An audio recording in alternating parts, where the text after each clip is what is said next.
Want scary stories? Listen. He lost his soccer ball in the river, and someone brought it back. In a small village in the Netherlands, children were forbidden from playing near one particular river, not because it was deep, but because every soccer ball that fell into the water always came back, not on its own. No one in the village ever explained what that really meant. The old people would only repeat the same warning. If the river takes something, never ask for it back. 13-year-old Noah never believed any of those stories. He had grown up hearing them and thought they were nothing more than scary tales. Adults used to keep children away from the river. Every evening after school, he played soccer with his friends near an old dike. It was the only flat field in the village, and the river flowed only a few yards away from their makeshift goal. That evening, a light rain covered the field. The grass was wet and slippery.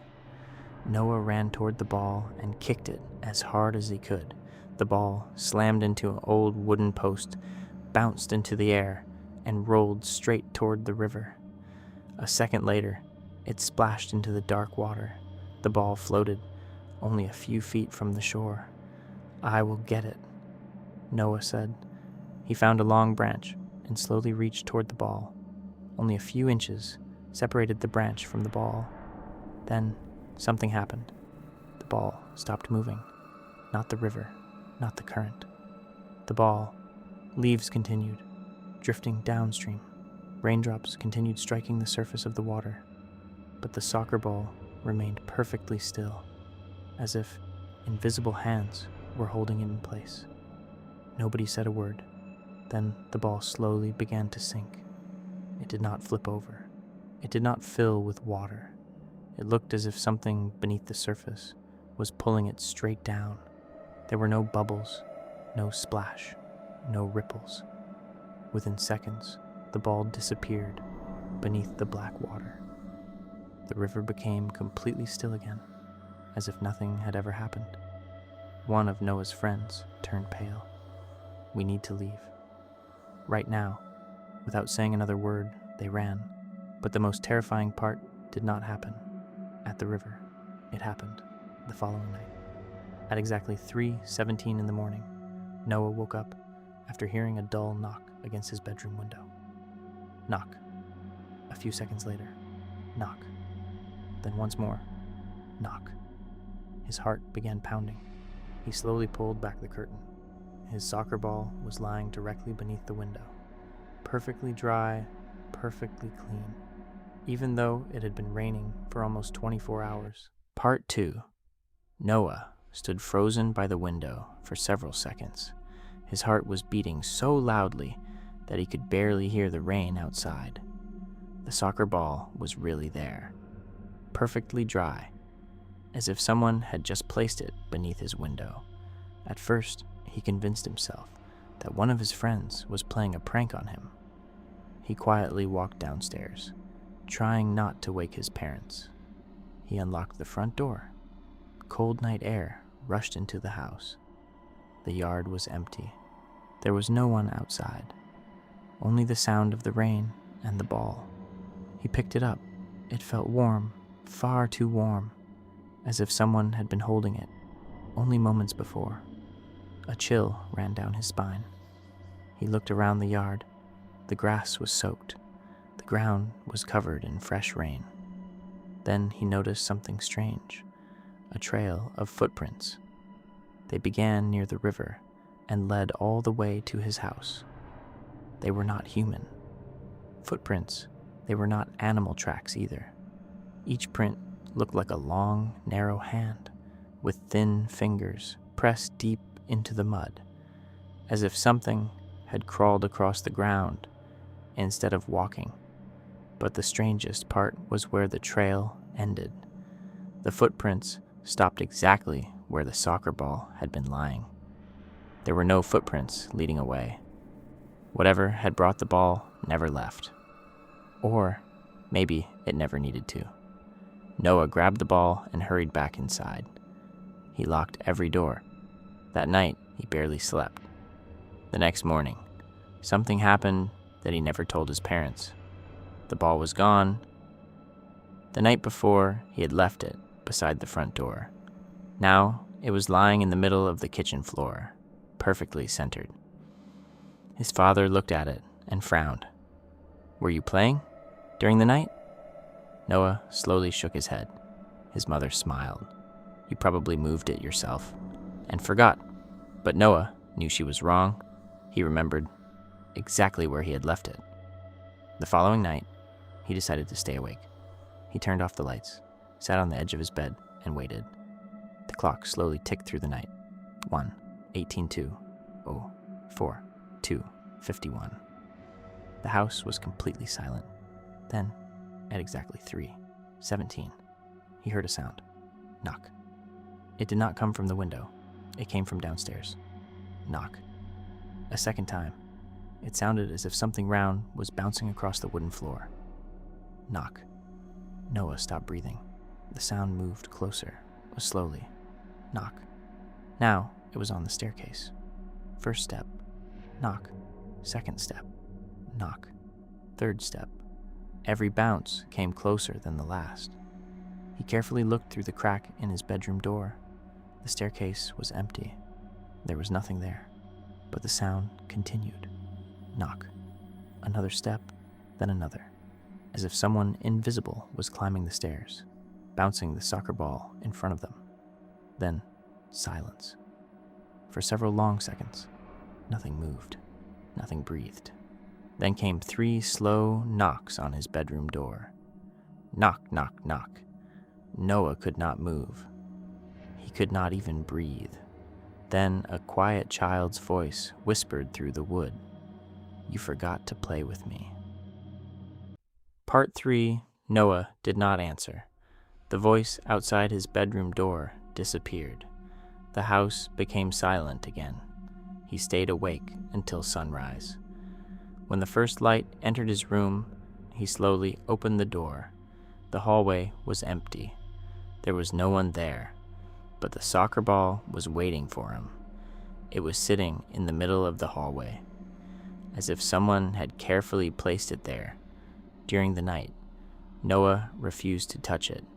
He walked around it, got dressed, and left for school. That afternoon, he met his friends near the old dike. No one wanted to talk about what had happened at the river, until Noah finally asked, "Did any of you bring my ball back?"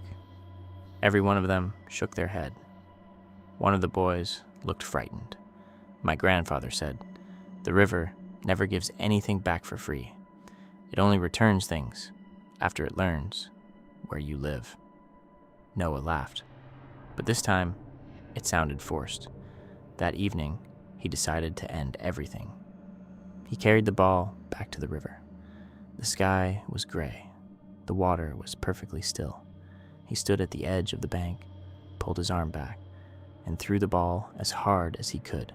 It landed in the middle of the river. Splash. The ball floated for only a few seconds. Then it slowly disappeared beneath the surface. Exactly like before. Noah waited. Nothing happened. He smiled. Maybe it was finally over. As he turned to leave, he heard another splash behind him. He looked back.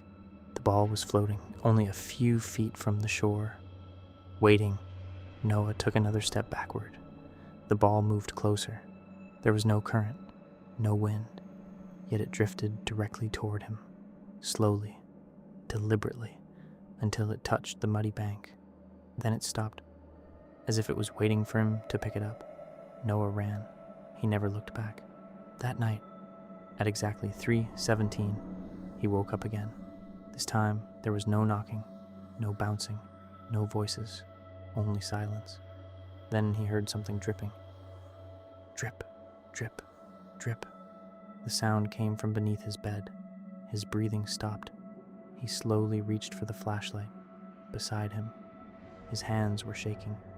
He pointed the light toward the floor. Water was spreading across the wooden boards. Dark river water. It slowly flowed out from underneath the bed.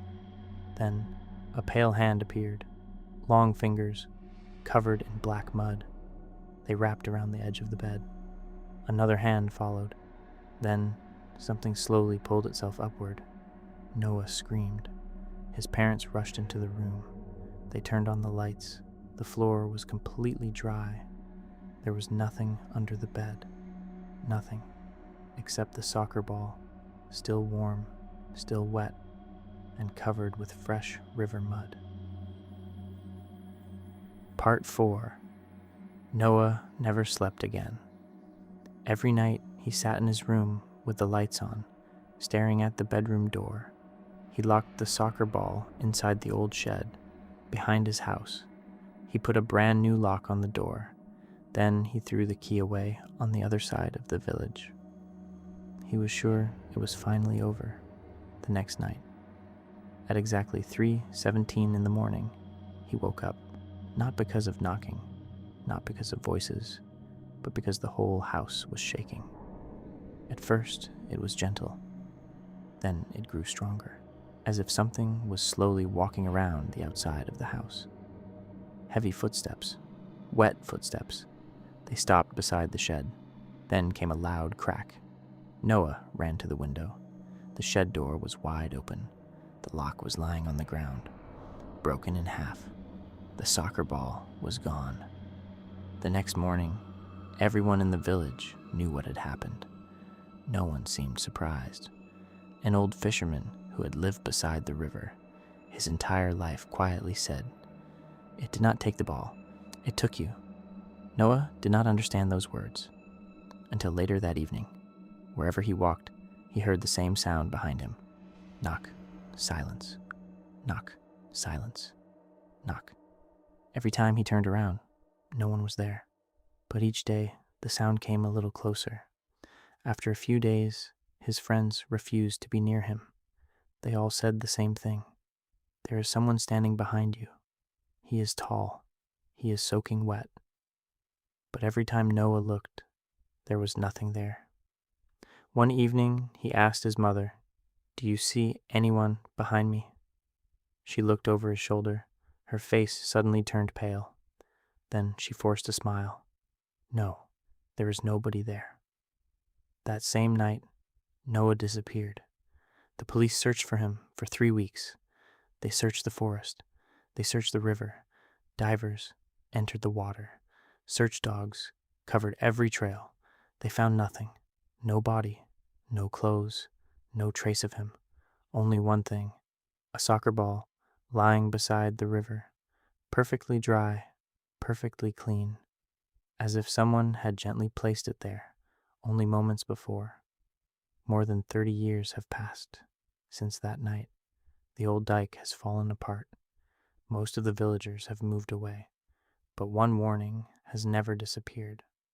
If a soccer ball falls into the river, no one tries to get it back. They simply buy another one. Because everyone who grew up in that village knows one thing. If the river decides to return your ball, it already knows where you live, and sooner or later, it will come for you.